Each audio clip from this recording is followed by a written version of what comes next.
Hello everybody, this is Owl's Wizard Gaming, and today we're doing a playthrough of a very special game, Hollow Knight. Now, a lot of you might not have heard of this game, and quite frankly that's a bit of a shame because this is probably my game of the year right here. This is not what I normally play. I normally am terrible at platformers, yet I managed to power through this one, and during my first playthrough and everything, I loved every second of it, except for the parts where I raged internally because it was so difficult, but that's beside the point. But this time, I'm going to do a bit of a playthrough together, and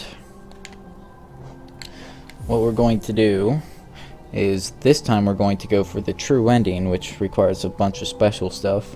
Now chances are this series will be pretty heavily edited down and everything, just because of the fact that you do not want to see me sit through like 100 hours of gameplay. And wow, that's a bit of an exaggeration. It is probably going to be close to 30 for this run, especially since we're going to delve into things like the Grim trope, which I just completely ignored the first time. And yeah, without further ado, let us begin. We are doing classic mode because I am not insane. I do not like permadeath, so yeah. I'm going to do the mode where I can actually make mistakes. And no, I am not downloading the Glass Soul mod. In the wilds beyond, they speak your name with reverence and regret, for none could tame our savage souls, yet you the challenge met. Under palest watch you taught, we changed, base instincts were redeemed, world you gave to bug and beast as they had never dreamed. From the Elegy for Hollowness by Monomon the Teacher. Now, I am not going to spoil a lot. I know quite a bit of the story, but I'm not going to spoil things past where I am in the series, out of respect for those who are just watching the game for the first time.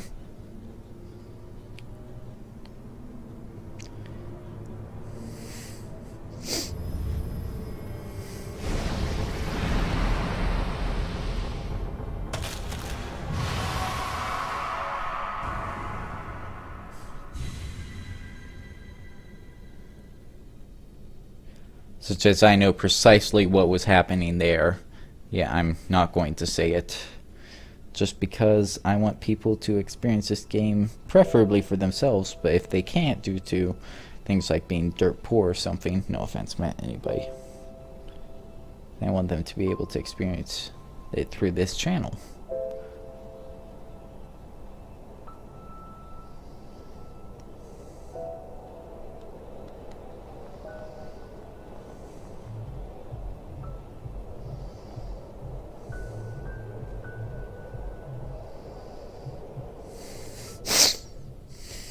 Sorry, I have a bit of a sinus infection, so if I sound a bit nasally today, you know why.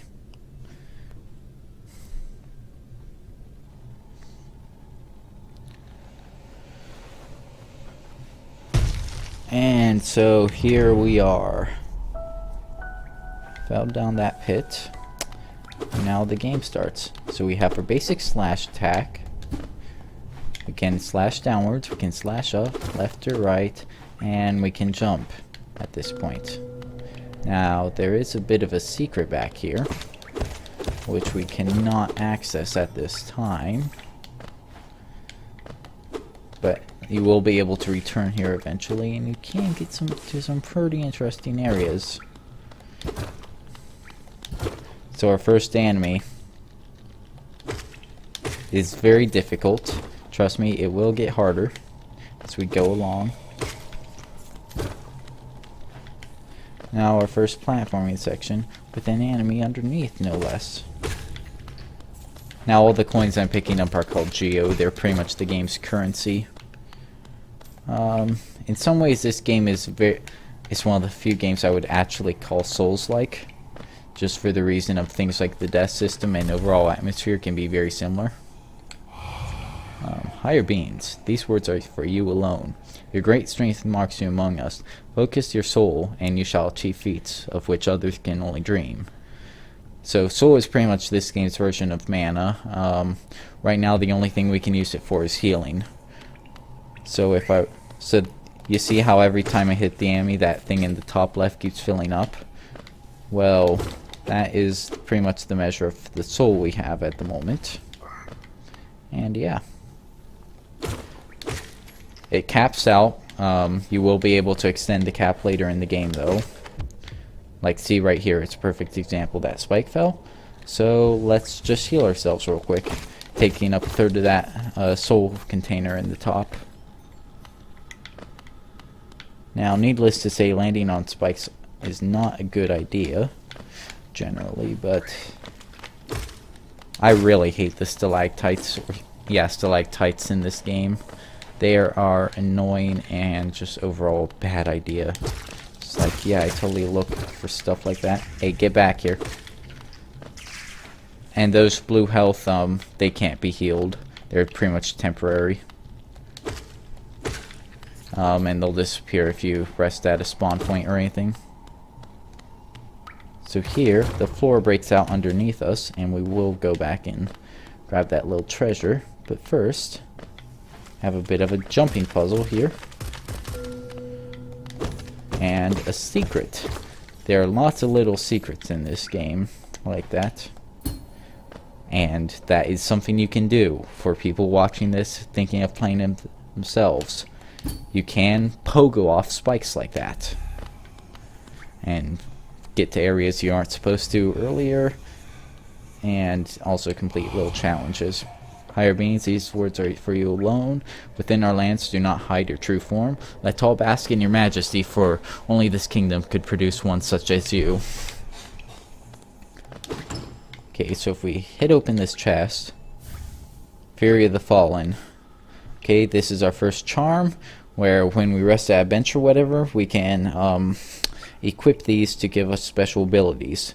Such as this one, it gives you a significant boost in damage, possibly even double damage, which is very rare in this game for anything that actually affects your damage output. But only when you're at 1 health, aka at death's door. And keep in mind that I'm not a good player of these types of Metroidvanias, so you're going to see some probably cringy fails. Please just bear with me there. I like this game. I'm thinking about checking out a couple others. In particular, I've heard a bit about Ori and the Blind Forest, which I did not actually play when it came out. For a couple reasons. Mainly, I don't think I even had a Steam account back then, so yeah. But it's only about 6 hours, where this game has easily 30 hours worth of content in it. Probably a bit more.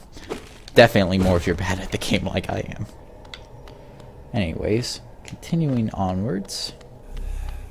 Higher beings, yada yada. Beyond this point, you enter the land of King and Creator. Step across this threshold and obey our laws. Bear witness to the last and only civilization, the Eternal Kingdom, Hallownest. Yeah, the Eternal Kingdom. Well, you'll see in a minute what's happened to the quote-unquote Eternal Kingdom. Anyway, bash down the door, and we're treated to a bit of a cutscene.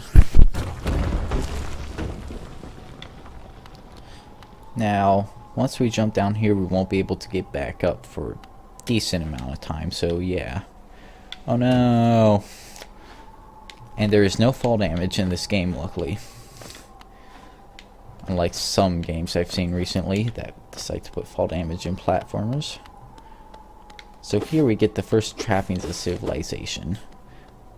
Dirtmouth, the fading town. So as you can see, there's practically nobody here right now. Oh there, traveler.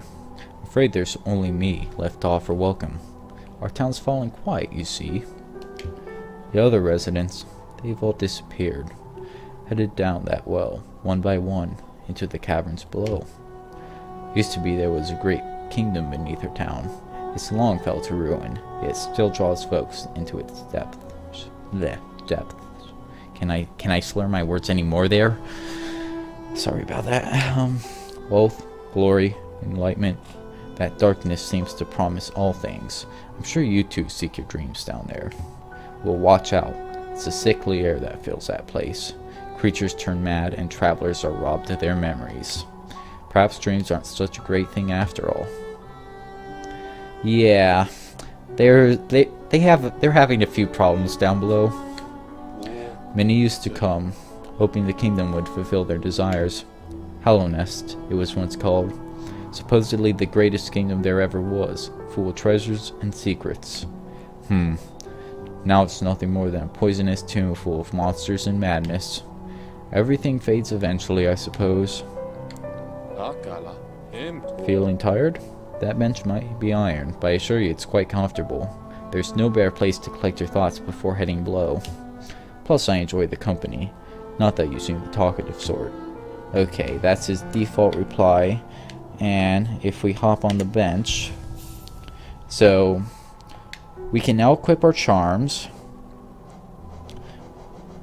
We might as well equip Fury of the Fallen. Emboldens the fury and heroism of those that comes upon those who are about to die. When close to death, the bearer's strength will increase. We might as well for the time being. So, real quick explanation. The notches are pretty much how many charms you can have, such as Fury of the Fallen is a 2-notch charm. There's 1-notch, 3-notch. There's a couple 4-notch, and there might even be a 5-notch. But you obviously gain more as the game goes along, and you can start to equip more things, actually making almost more specialized builds for your playstyle as things go along. And one of the things I'm going to try, since I'm going to try and complete just about everything, is get all the charms I can.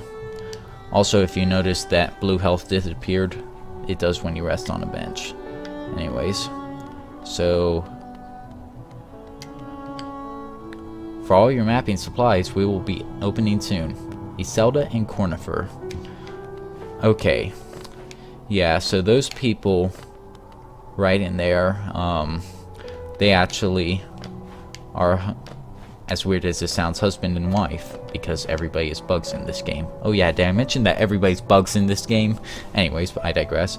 But Iselda will manage the shop and sell you general mapping supplies, while Cornifer is actually down in the caverns himself, and he's mapping out everything. So one of the first things you always do in this game is you try to kind of go down and find him as quickly as possible when you arrive in a new area. Sometimes it's easy, sometimes it's not. That's down into the caverns itself. And over here real quick, because I know people will yell at me if I don't go over here. There's not much. A stone door with a simple lock. So you'll eventually get simple keys, and that's one of 3 areas you can unlock with them. You eventually are able to unlock all 3. But yeah. So, without further ado, let us head down into the caverns.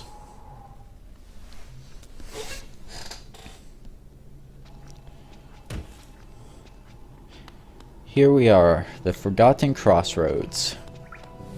Now, I know my way pretty well through here. And yeah. So, if you see me just flat out not go a certain direction, it's because eventually things double back. Especially in this first area, that's very true. But in a lot of areas in this game also. Smacking everybody for their money at this point. And yeah, continuing onwards.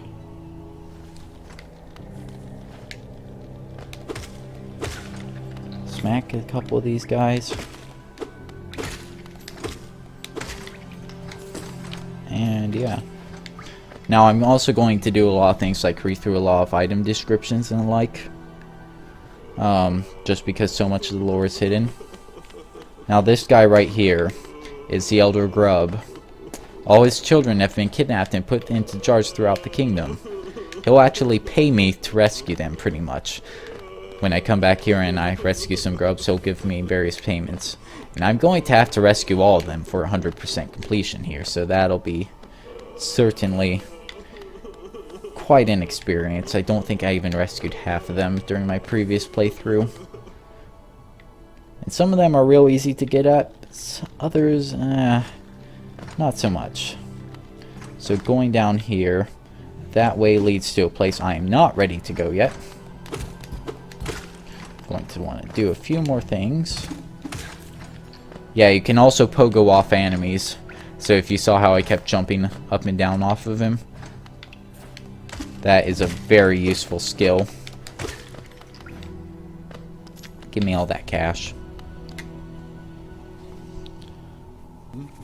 Yeah, so this is the map guy I was talking about.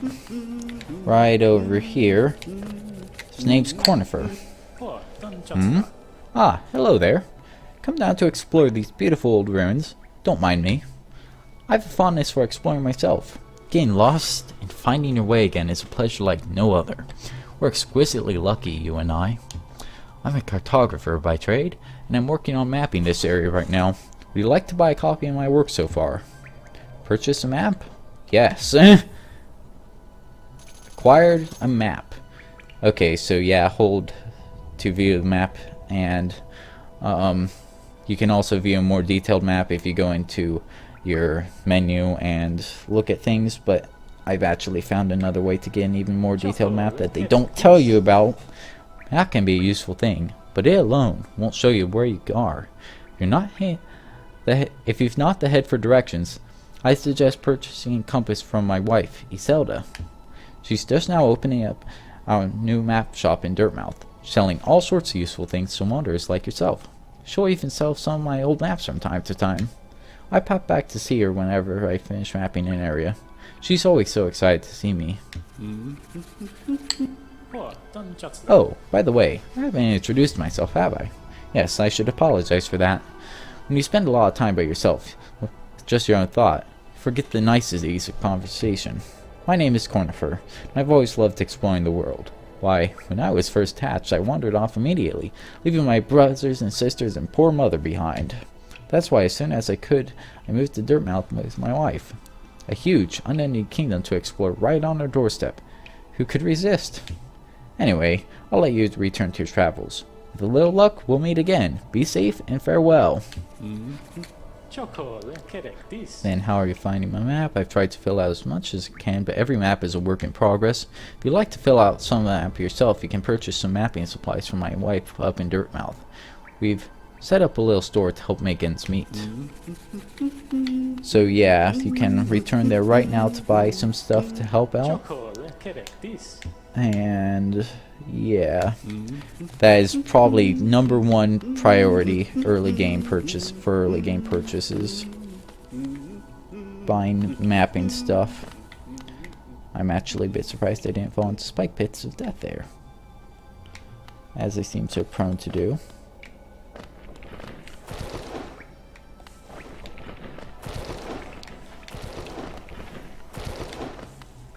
Can you pogo off of these guys? Huh, I'm curious. Perhaps. Maybe I'll die trying, I don't know. That's always what happens in this game. Oh, hey. Great, now I'm excited. Let's try to get this. There we are. Money. All that money. Loads of money. Yeah, money, especially early game, is pretty professional. Okay, thank you for at least spawning me up there, game. Yeah, but money, especially early game, is pretty... yes, let's try English here. It's pretty tight, you could say. And, yeah. Any source of it you can get now. Your character can swim, just not in acid water. Oh god, this is so bad. Professional start, everybody. Now that sound you heard, that meow, that's a grub. Break him open, and we'll be able to return to the Grub Father. Yeah, that sounds like a terrible Godfather parody. Somebody should make artwork of that. But yeah, can return to him for a bit of cash at this point. Later on you'll get better stuff like some really actually very good charms and the like. But we're not doing that for now. For now, I'm going to go across spike pits that want to kill me, and we're going to continue on our merry way. Because that's what normal people do. Just jump across spike pits. Now here we have a bit more cash, monies.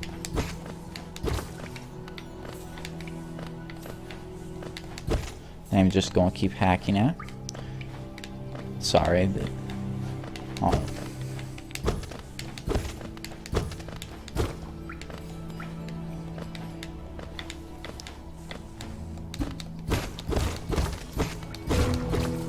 Oh-ho, secrets.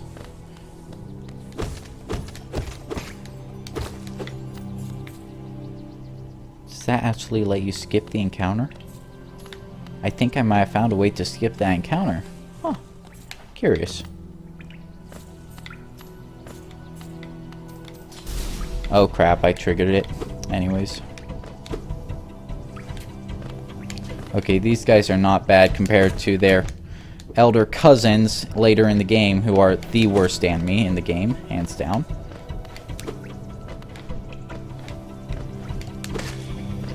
Now a couple more of you fools should be coming any second. Smack him a couple times. Professional.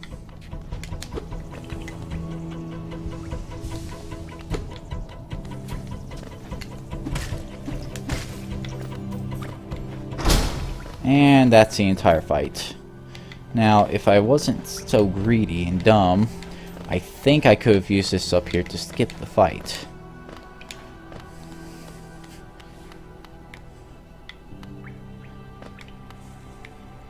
Huh, yeah, I could have. Oh yeah, and they put a spike there just to be annoying. Now, if we go in here,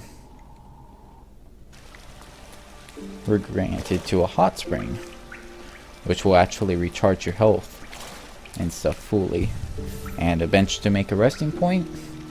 I think I'm going to leave this first episode here, so please leave a like if you like this video. Please comment if you want to comment, and if you want to subscribe, then well, I'd be happy to have you on board. Definitely going to continue this series. This game's definitely a lot of fun, and yeah. Sorry about that.